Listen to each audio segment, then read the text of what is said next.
दूर कैलाश की शिखरों पर बैठे महादेव गहन समाधि में लीन थे। संसार के शोर से परे वे विरक्ति और ध्यान में स्थिर थे। इधर हिमालय की गोद में पली वह दिव्य बालिका धीरे धीरे बड़ी होने लगी। बचपन से ही उसके मन में एक अनजानी पुकार थी, शिव की ओर खिंचाव, जैसे आत्मा अपने स्रोत को पहचान रही हो। समय बीता। जब पार्वती युवावस्था में पहुंची तब शिव मुनियों ने संकेत दिया कि यही शक्ति का रूप है जिनका उद्देश्य शिव से पुनर्मिलन है। परंतु शिव तप में अडिग थे, संसार से निरपेक्ष।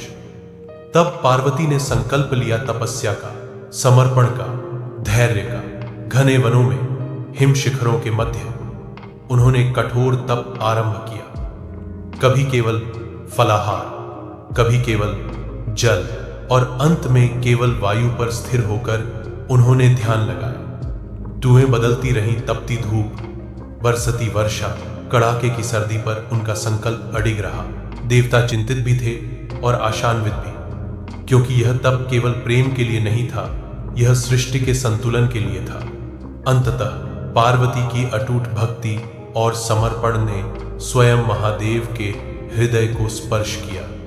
समाधि टूटी, शिव ने नेत्र खोले। उनके सम्मुख वही तेजस्विनी तपस्विनी खड़ी थी, शक्ति स्वयं। तब शिव ने स्वीकार किया कि शक्ति और शिव अलग नहीं, एक ही सत्य के दो रूप हैं। उनका पुनर्मिलन केवल विवाह, और उस दिव्य संगम के बाद केवल एक विवाह नहीं हुआ, एक नई शक्ति का आरंभ हुआ।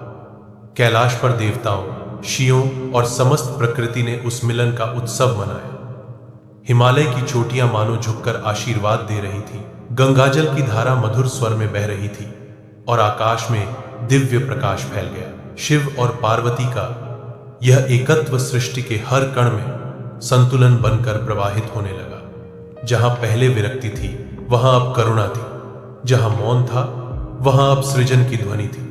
शक्ति ने शिव के तप को उद्देश्य दिया और शिव ने शक्ति को अनंत स्थिरता। इसी संगम से आगे चलकर गणेश और कार्तिकेय का अवतरण हुआ, बुद्धि और पराक्रम के प्रतीक। संसार को यह संदेश मिला कि जब चेतना और ऊर्जा साथ होते हैं तब असंभव भी संभव हो जाता है। यह कथा केवल देवताओं की नहीं, हर आत्मा की है। जब भीतर का शिव और शक्ति मिलते हैं तब जीवन में संतुलन, प्रेम और पूर्णता का प्रकाश स्वयं फैल जाता है।